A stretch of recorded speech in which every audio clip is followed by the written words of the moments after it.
et bienvenue dans Just 10 Minutes, l'émission qui va vous résumer la Corée en 10 minutes. J'y recevrai des personnalités qui ont vécu de près ou de loin au pays du Matacam.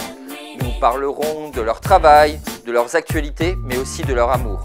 Bref, de la Corée en règle générale. Je vais tout de suite accueillir notre invité du jour. Bonjour Edwin. Bonjour. Bienvenue dans Just 10 Minutes. Je ne sais pas si tu connais un peu le concept de l'émission. C'est une interview pendant 10 minutes? C'est ça. Alors, petite précision, on a juste un chronomètre qui va s'afficher. D'accord. Donc, à la fin du chronomètre, on arrêtera l'émission, bien évidemment. Et je te rassure, quand je pose des questions, comme je peux parler beaucoup et que mes questions peuvent être très longues, on va faire pause. Tu auras le temps vraiment de parler tranquillement. Est-ce que tu es prêt? Ok, bah on est parti. Du coup, première question que je pose un peu à tous mes invités, c'est qu'est-ce qui t'a amené à t'intéresser, toi, à la Corée? Alors moi, je pense que ça vient plutôt du collège. Ok. Précisément, je ne sais plus exactement, mais c'est soit une musique, soit un reportage, quelque chose comme ça. Ok. Et voilà, et à partir de là, j'ai essayé de voir ce que pouvait m'apporter ce pays, cette culture. Et au début, c'était dans des trucs assez convenus, comme la musique, ce genre de choses. D'accord, donc d'abord c'était un peu la K-pop, ou Ouais, pas voilà, forcément la c'est ça. K-pop, mais Ouais. d'accord, ok. Et du coup, là je sais que c'est aussi pour ça que tu es ici, mais tu as un blog qui s'appelle Planète Corée. C'est ça. Et du coup, est-ce que tu peux nous parler de ce blog? Déjà un peu de la genèse, qu'est-ce qui t'a amené à te dire, bah tiens, je vais monter un blog sur la culture coréenne? Et qu'est-ce que ce blog à l'heure actuelle en fait? Alors au début, c'était... je trouvais assez facilement ce dont j'avais besoin sur la Corée, la culture coréenne. Et passé un certain stade, j'avais du mal à trouver dans des médias faciles d'accès ce dont j'avais besoin en fait. Et que ce soit en chaîne YouTube, en blog personnel, etc., j'arrivais pas à trouver quelque chose qui me satisfaisait, qui m'apportait suffisamment. Il y avait les musées, il y avait des livres, des bibliothèques, mais il n'y avait pas grand-chose d'autre, où il y avait des petites pépites, mais c'était voilà, très éparse. Et du coup, je me suis dit que, à défaut que ça existe, déjà, autant le faire soi-même. Et en faisant les recherches pour les articles qu'on traite, ça m'apporte ce que j'aurais cherché dans d'autres sites. D'accord. Donc tu le fais aussi pour toi, finalement, explorer un peu plus la culture, quoi. D'accord. Et justement, c'est assez intéressant parce qu'on sort un peu du côté info mainstream qu'on peut avoir sur d'autres sites qui parlent de la Corée par ailleurs, qui sont très bien, mais du coup, on parle un peu des poncifs, de la K-pop, des dramas ou autres, et il y a des articles un peu plus de fond qui sont super intéressants. Et tu les fais seul, tu as une équipe derrière, comment ça se passe concrètement? Alors, en fait, on est, à l'initiale, on est 3. Ok. Moi-même, Maria Anadoudek et Florence Codet. Et on a plusieurs catégories d'articles. On a les articles un peu convenus pour le grand public, on va dire, enfin pour attirer du monde, donc qui vont traiter de la K-pop, mais pas forcément du dernier album sorti ou ce genre de choses, mais plutôt la place de la philosophie dans la K-pop, la place de les chiffres que ça peut ramener, l'argent que ça peut générer, etc.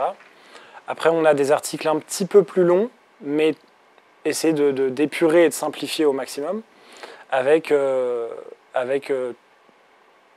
cette fois-ci, ils sont légèrement orientés académisme, mais très très légèrement, avec des sources, etc. Et on a les articles vraiment beaucoup plus longs, très sourcés, avec voilà, où là ça peut faire très facilement 50 pages. D'accord. Et du coup, comment tu fais justement pour sourcer? Parce qu'il n'y a pas forcément énormément de contenu, comme on le disait tout à l'heure. J'imagine que c'est un travail de recherche assez compliqué, surtout que tu es en France, donc tu ne peux pas forcément te déplacer dans une bibliothèque en Corée ou aller rencontrer quelqu'un en Corée. Comment tu fais pour sourcer tout ça? En fait, ça doit être un travail monstre. Oui, il y a des bibliothèques en France qui sont très bien sourcées, enfin qui ont de très bons ouvrages. Et après, bah, c'est soit sur des sites directement coréens, soit quelquefois on se fait envoyer directement des ouvrages, soit de Corée, enfin on se fait prêter des ouvrages. Mais c'est toujours l'éternelle question des sources et de où on les trouve pour qu'elles soient suffisamment fiables. Fiables, d'accord. Bon, on ne va pas parler de fake news ici, on n'est pas là pour ça. Bien sûr. Mais du coup, pareil, en fait, au niveau de la culture coréenne, toi qui connais beaucoup et sur certains sujets vraiment en profondeur, qu'est-ce qui t'intrigue le plus, qu'est-ce qui te plaît le plus, et à l'inverse, qu'est-ce qui te plaît le moins aussi, en fait, et les deux regards dans cette culture-là, en fait.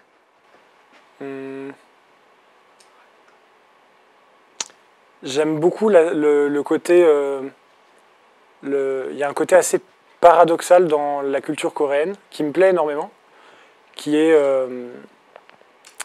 à la fois très traditionnel et justement ultra moderne, à la pointe de l'innovation, de la technologie, etc. Et c'est cette ambivalence, ces deux côtés-là qui me plaisent énormément.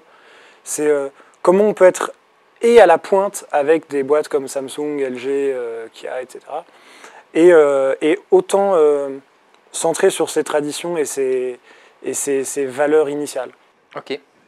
Et justement, en fait, par rapport à ça, je sais que tu as fait un podcast récemment, parce que tu fais aussi du podcast sur ton blog par ailleurs, et tu as fait justement un épisode qui s'appelle « Entre tradition et modernité ». C'est ça, pour l'instant c'est le dernier. C'est le dernier, mais du coup ça parle de quoi essentiellement? Quelles sont les différences que tu vois vraiment comparativement à la France, ou peut-être tu as moins l'impression qu'on est entre ce mix-là? Je pense, enfin, du ressenti que j'en ai en tout cas, c'est que j'ai l'impression que de notre point de vue, nous, on est... ben voilà, le temps il passe, le passé c'est le passé, mais il faut voir l'avenir pour innover, etc. L'impression que j'en ai du domaine coréen, enfin en Corée, c'est important de garder ses racines là où d'où l'on vient, pour l'adapter, pas forcément le garder tel quel dans le jus, mais l'adapter à divers éléments, rendre kawaii le roi Sejong le Grand par exemple, ou ce genre de choses. C'est très très... bah, d'ailleurs on en parle dans le podcast, il y a deux comment on appelle ça? Pas épisodes, mais deux parties du podcast. Et la deuxième partie va parler de ça, comment la tradition arrive dans la modernité. Comment on fait venir le hanbok, le pansori dans de la K-pop, dans tout ce genre de choses-là. Et ça permet quelquefois d'apporter quelque chose qui est un cachet très particulier à, par exemple, un album de K-pop qui va être, ou pas de K-pop, mais plutôt de rap coréen, dans lequel on a glissé du pansori. Ça permet de lui donner une touche très très moderne et innovante, qui est assez inattendue quelquefois. D'accord. Ces aspects-là. Qui t'intéressent, enfin, et qui sont marquants pour toi? Entre autres, ouais. D'accord. Et du coup, tu as voyagé quelques fois en Corée. Oui. Qu'est-ce qui t'a le plus plu lors de tes voyages là-bas? Qu'est-ce qui t'a le plus marqué aussi, au-delà justement des articles et de Planète Corée? Qu'est-ce qui t'a vraiment marqué, ou une anecdote que tu as à raconter justement par rapport à ton voyage en Corée, par exemple? C'est un pays où tout va très vite, tout le temps. Okay. C'est effrayant. Mais paradoxalement, je me suis jamais, même dans d'autres pays où j'ai pu aller, ou même en France ici, je me suis jamais senti aussi apaisé, mais dans la vie quotidienne. D'accord.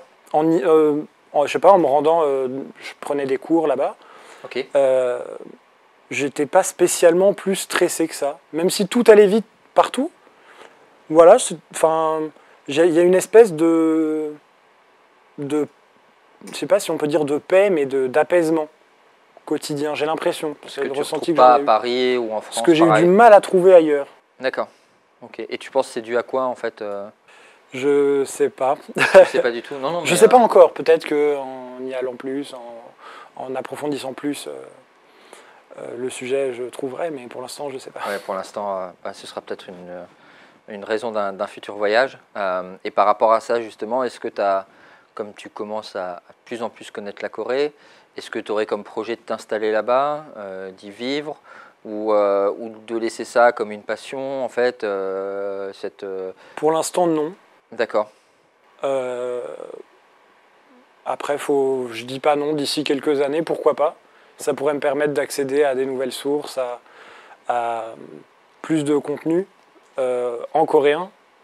Donc ce serait d'ici quelques années, pourquoi pas. D'accord. Et parle-nous là, maintenant, tout de suite, de l'article qui t'a le plus marqué sur Planète Corée que tu as pu écrire ou que justement les deux autres autrices, pour le coup, ont pu écrire. Qu'est-ce qui t'a le plus marqué au niveau des articles Est-ce qu'il faut qu'il soit déjà sorti? Pas forcément. Alors il y en a un, c'est sûr, mais il n'est pas encore sorti, on est en train de faire des recherches pour la rédaction de ce truc-là. C'est les aménagements urbains en Corée du Nord et la place de l'art et de l'artiste en Corée du Nord. D'accord, parce que c'est assez atypique.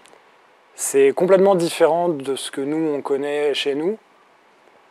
Et voilà. D'accord, et en quoi c'est différent sans me... spoil-moi en fait, si. Outre tout aspect politique entre Corée du Nord, Corée du Sud, ce qu'on pense du régime du pays, etc.